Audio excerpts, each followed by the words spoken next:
Okay. First of all, I want to thank the organizers for inviting me to give this talk.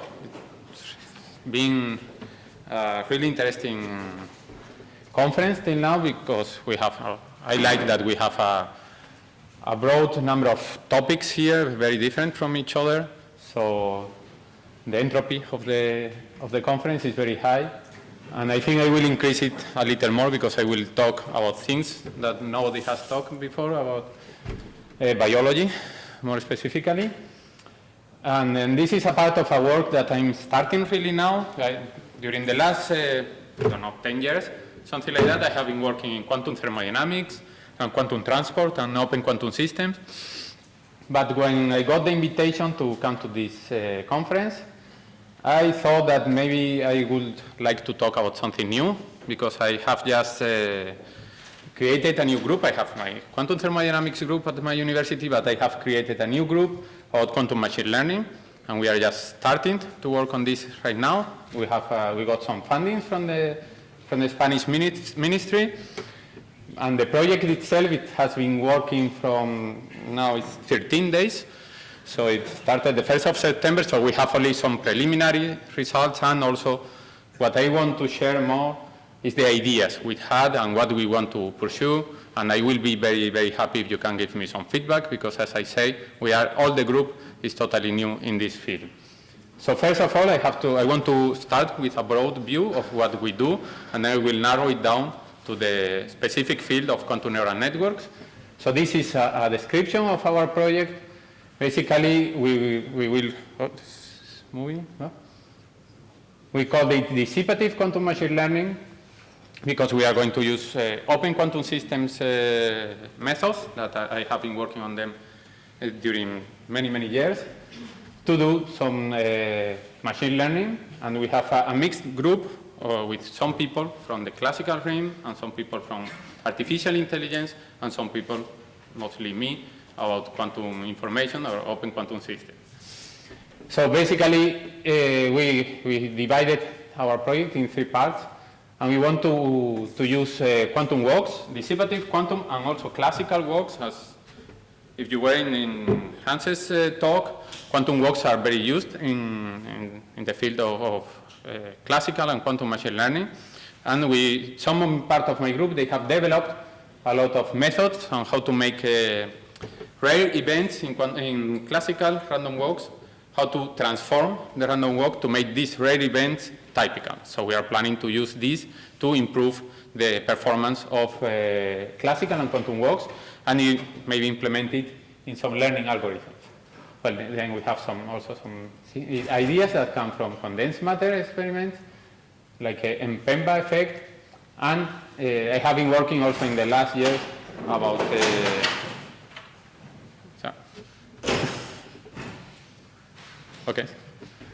about the generated open quantum system, and we also had the idea that the generated open quantum system and invariant subspaces, they can be used to store patterns and pattern recognition of quantum systems.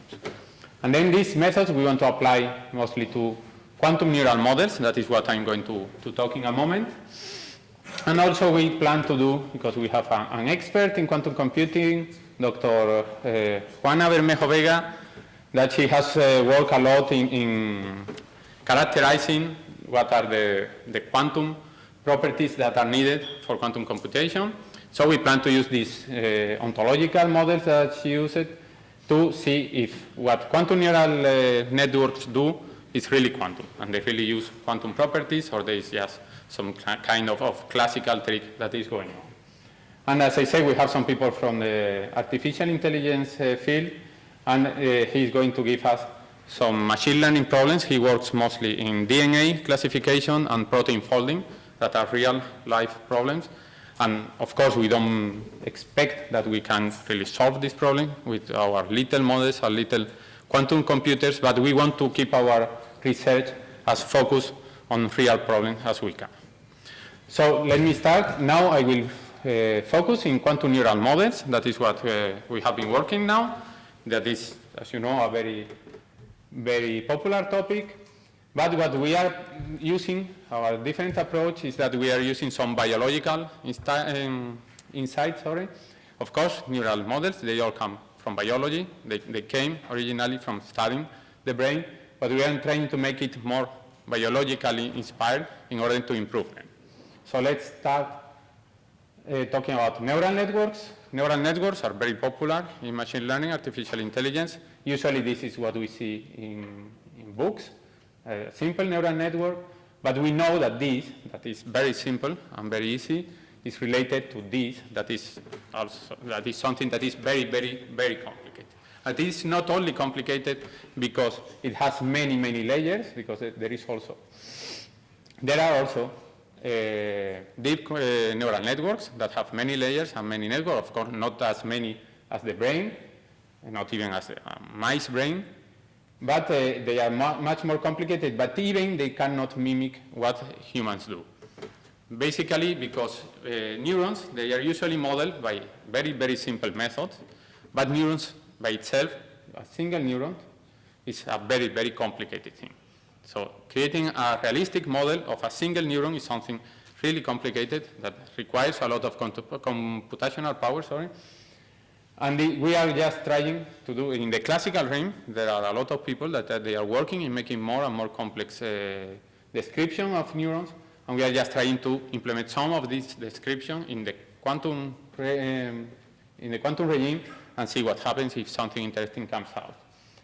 I have to say that we are not trying to explain what brains does, because of course we are aware that quantum effects, we think that they don't play an important role in the human brain, or in any brain.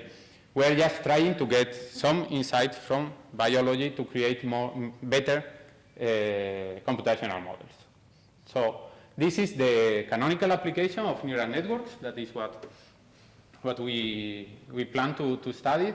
Usually you store a pattern, so you store several patterns in a neural network, and then you start with an initial condition that is a distorted pattern, and then you recover the stored pattern. And you can have several different patterns, like the numbers, and then you put a number distorted, and then you recover the information from it. Okay, so this is the most used application of neural networks, and this is what we plan to analyze. But as I say, let's start with the neuron. This is, I think, the only talk I can proudly talk about a Spanish Nobel Prize, because we have only 2 in science, and they are both from medicine. So usually I cannot talk about them, but in this case I can, because Santiago Ramón y Cajal, he got the Nobel Prize for discovering the neuron. He made some experiments. He got it together with Golgi, with a almost homemade microscope. He could analyze neuronal tissues and saw that the neurons were not like wires, as people, the neural system were not at wires, as people thought before, that they were composed of individual individual cells called neurons, that they are connected to each other. And these neurons are not simple. As I said, they have a nucleus and they have an axon, and they connect to each other in very different topologies and in very different ways and with different strengths, and this is what makes the computation in the brain.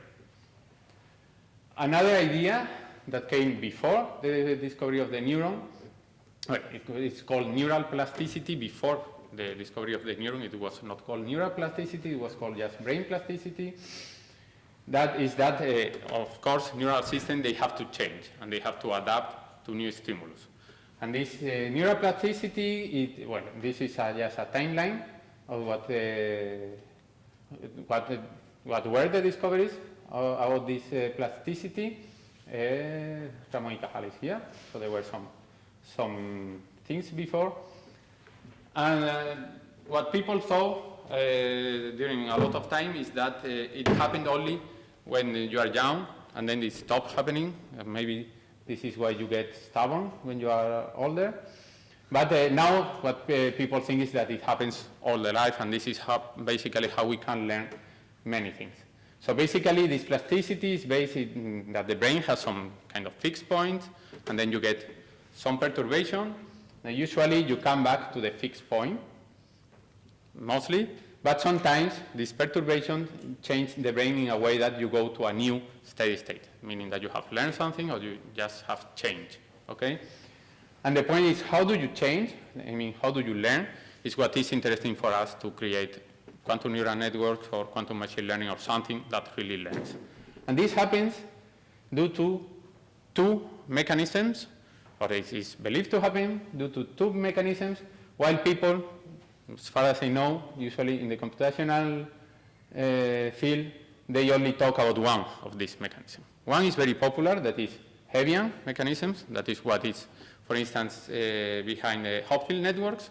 Hopfield networks are designed by the Hebbian rule, but I won't go into many details also because I'm not a biologist, so I don't want to say something wrong. But basically, as I understand it, Hebbian is based that if two neurons fire together at the same time, the connection between these neurons increases. And if they don't fire together, if they have opposite states, the connection gets weaker.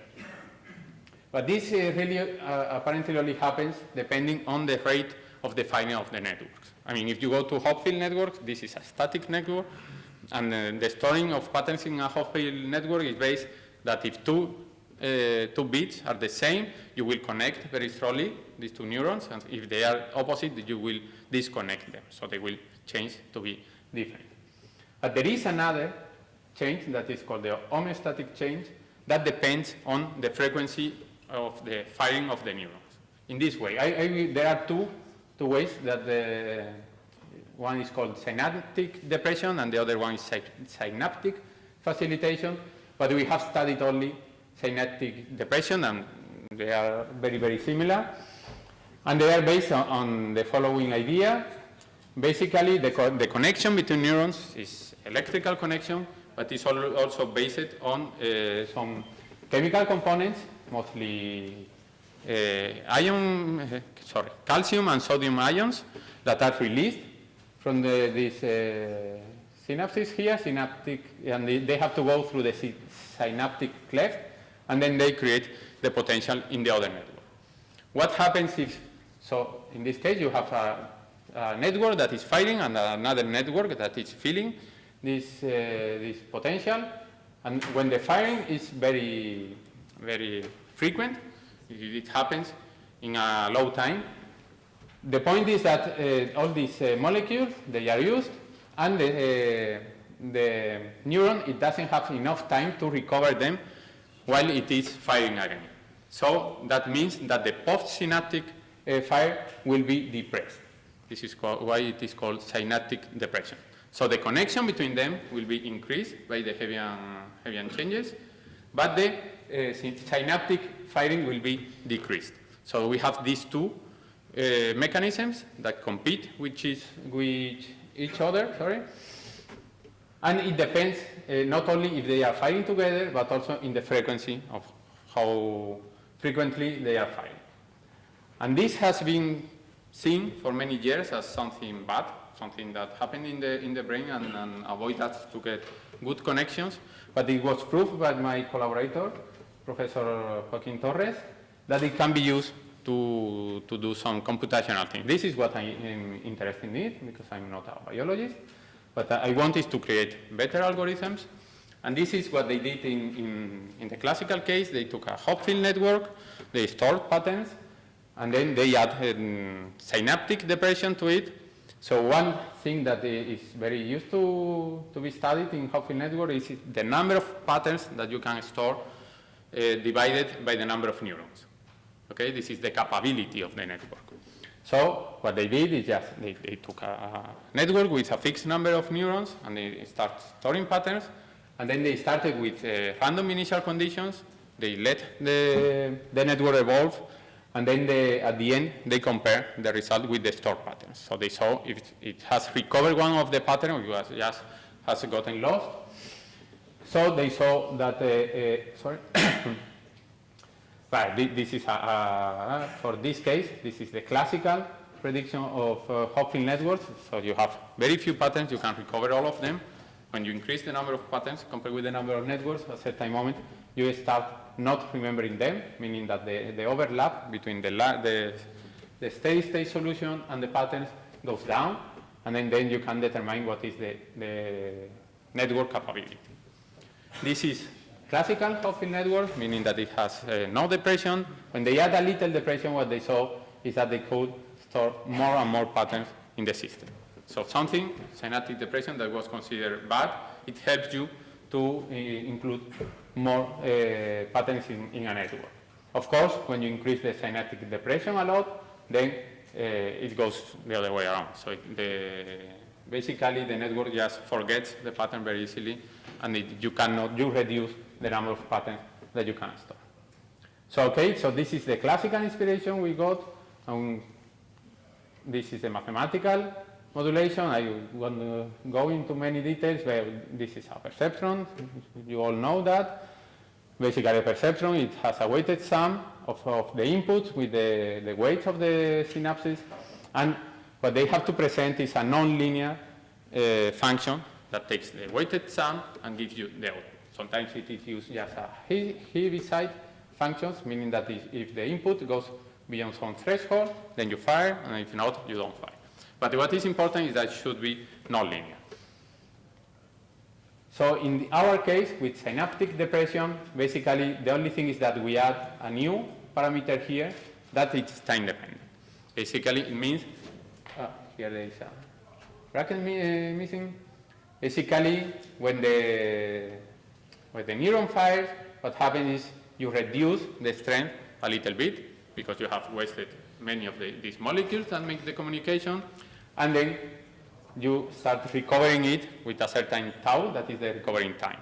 So basically, if you are very frequently firing, you will get without connections between these neurons, at least for a time.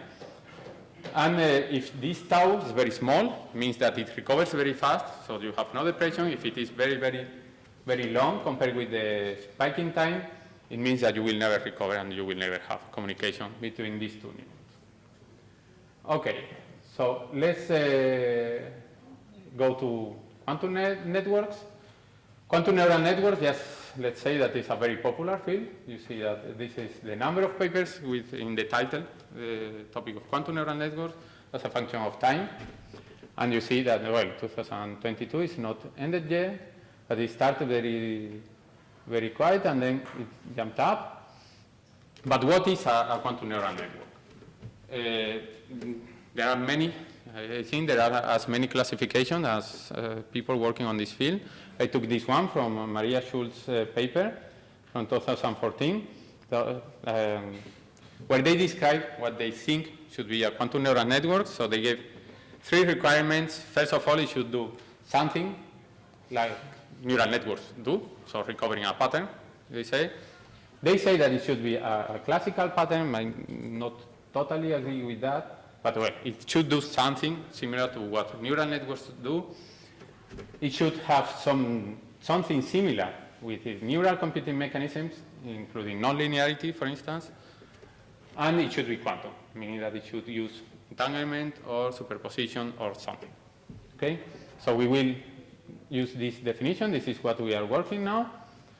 And the problem with quantum neural networks that we have heard before in this conference is that one thing is the nonlinear evolution of neurons. A very different thing is the unitary evolution of qubits. They are very different things, and if you want to have a non-linear evolution with qubits, you have to think about what to do. One of the approaches is to use dissipative quantum computing, meaning that you have your system and you have an environment, and you focus all on your system, and then the evolution of your system will be non-unitary. But there are other evolutions, quantum measurement, that is also very similar to this, quantum perceptrons, that is totally different in the sense that they use a weighted sum of states instead of a weighted sum of the inputs, and also interacting quantum dots. And the one that we are using now that is a little different, but it can be reduced to quantum measurement too. So let's see. This is what we did, the model. We started with a very simple model because quantum models are very difficult to do. So what we decided is just to take 2 qubits and to make an interaction between them, meaning that they just oscillate together, they have their self-energy, and couple interaction between them. So this is quantum model, so meaning that it will evolve unitarily, but then we add this depression, but making this term here, making the interaction between the qubits time dependent, meaning that when this one is up, it will try to rotate this other one, but the connection between them will decrease. When this one is down, the connection will increase again. And it will depend on this parameter, that is the depression time, that when it is very low, it will just recover very fast, so we will have just a normal unitary evolution, and when it is very high, they will almost not interact, and in the middle is where we expected interesting things to happen. Okay, this plot is not so interesting, it's just to show the evolution of this R, the minimum R, in comparison with the omega, this term that is here, and we show that it's highly nonlinear. So we start to see that there are nonlinear behaviors in this model. Well, these are already the results. As I said, we have only very preliminary results. We just model the populations of the system for different values of the depression time. And we saw that when the depression is very low, as I say, we recover the unitary, just Rabi oscillation of the system. This is the population of the second qubit, and this is the value R of t that models the coupling between the qubits. It can be seen as the distance between the qubits. So when tau is very, very small, we don't see anything special. It's just a classical quantum Hamiltonian system. But when we increase the tau, then you see that it starts spending more time in one state than in the zero state, creating some kind of population imbalance between the qubits.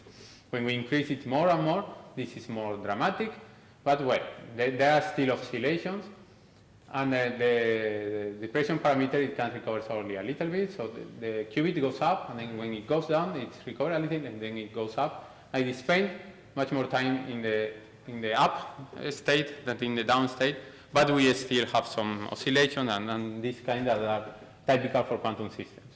We decided to study also the negativity in the system, and well, it is quite normal in the sense, well, we studied negativity as a measure of entanglement. Yesterday we heard how bad negativity is. As a measure of entanglement, I have to say these are two qubits, very simple system, so in this case it works fine. But we found that this oscillation, and we can change, so we can at least create entanglement for a short time. So it is different, but it is not especially interesting. What we found more interesting is that if we change the energy of the qubits, even if we change them very, very slightly, we change it, set one of the energies to 1 and the other one to 1.0001 or something like that, then everything changes. Then for this imbalanced system, we see that we have a totally non-unitary evolution of the system, and this population imbalance, it is created very slowly, and then it is maintained over time. Also, it happens with the entanglement, that it is created, in this case it's created faster when it is in this regime here, and then it lasts in the system for a very, very long time, until the population reaches 1, that it takes also a lot of time, and it will be here. So this is the nonlinear effect we were looking for. So in this case, we saw that the system, even if it is a quantum system, it is modeled by the Hamiltonian, as it is a time-dependent Hamiltonian, and the time dependency is not so simple. We can create entanglement, that is one of the requirements to have a quantum neural network, and we can maintain it long in time. And also we can create population imbalance, that is something that we need to create neural networks, because some neural networks, like perceptron, they are directed, so the interaction should be irreversible between the two qubits. Well, if we go back to the model, it is a little difficult to imagine how can we really create this in a quantum system, because we have one parameter that depends on the average population, or the expected value of the population of one of the qubits. And this is very difficult to do. So we decided also to make a measurement-based scheme where we substituted this average value with a 0-1 variable. Basically, we evolve the system, we measure the population in the first qubit, and then we fix this value and we evolve it again with this fixed value, meaning that if it was 1, we will depress the connection. If it was 0, we will increase the connection. So this will last for a certain time, Tm, and then we measure again, and then we decide again if we are going to depress or we are going to increase. And then we do that over and over, and then we get results that are very similar to what we were doing before. So really with this measurement scheme, we can really create entanglement, and these are single trajectories, quantum jump trajectories. In this case, sometimes when we go to 1, it doesn't change, but well, most of the results, they are just the same, so what I'm more interested is that we are creating entanglement. So entanglement is being created. Now we have to change the parameters because we have more freedom, but it can be created and it can be there in the system for a long time. So this is what we have done yet. As I said, it's very preliminary. If we go back to the requirements of Maria Schuld and partners, we have fulfilled 2 of them because we have a nonlinear interaction, we have entanglement in our system. What we have not fulfilled is the most important one, is that it should do something like a quantum neural network, like a neural network. So, but this is the most important one, is also the most complicated one. So this is what we are working now. We have some also preliminary results that I think are quite interesting.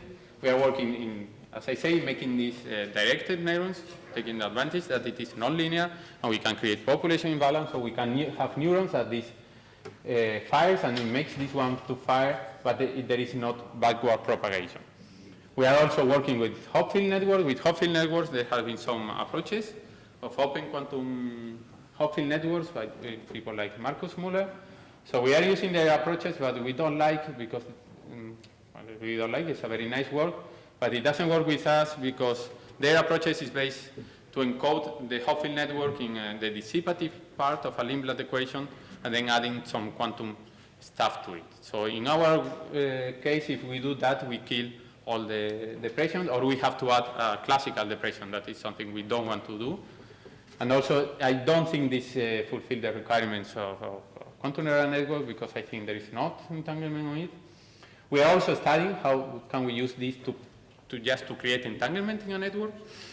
As I said, this is an autonomous system that you just let it evolve, and it creates entanglement between 2 qubits. If we make a network with a complex network with a complex topology, we want to study how this entanglement propagates through the network, then by using more complex entanglement measures. And we also want to see what happens with if we add noise to the system, because also in classical system it is known that noise can be harmful, but it can also be helpful with some procedures like stochastic resonance and these kind of things. So we want to see what happens.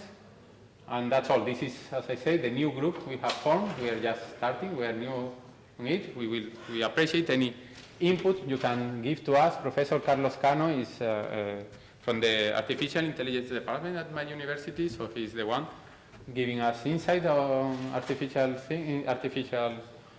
intelligence. Professor Antonio Lasanta and Carlos Perez and Ricardo Gutierrez, they are junior professors. They work mostly on classical random walks and dissipative classical system and stochastic theory.